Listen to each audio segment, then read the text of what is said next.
Today we're going to talk about the Pacific Northwest's excitement and addiction to glass floats.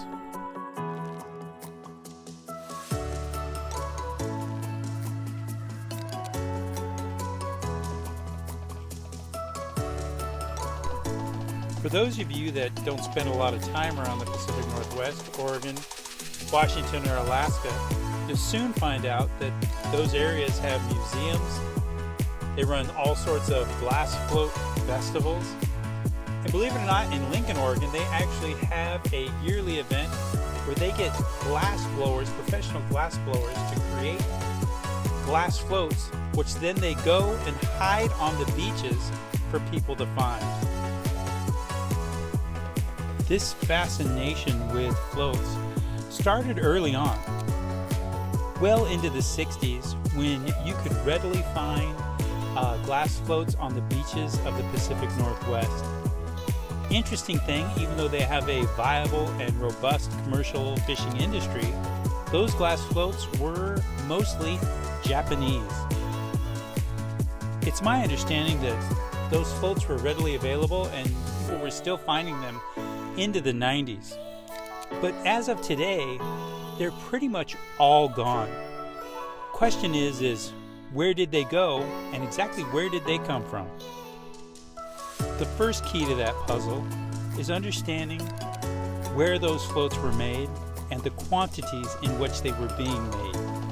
From the early 1900s to the 1970s, Japan had a robust industry creating thousands to millions of glass floats. How those glass floats made it to the shores of the Pacific Northwest is a little more complicated.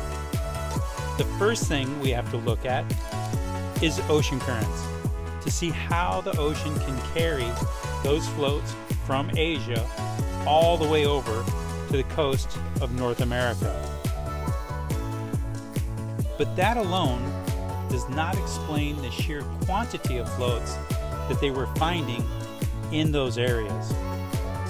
You have to go back and look at the practices of the Japanese fishing fleets at the peak of their glass use.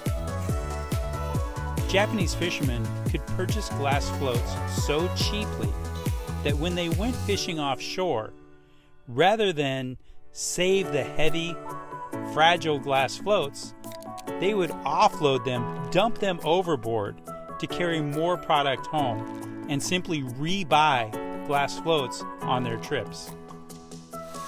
That's how thousands upon thousands upon thousands of glass floats end up out in these ocean currents, which eventually carry them to the coastline in North America.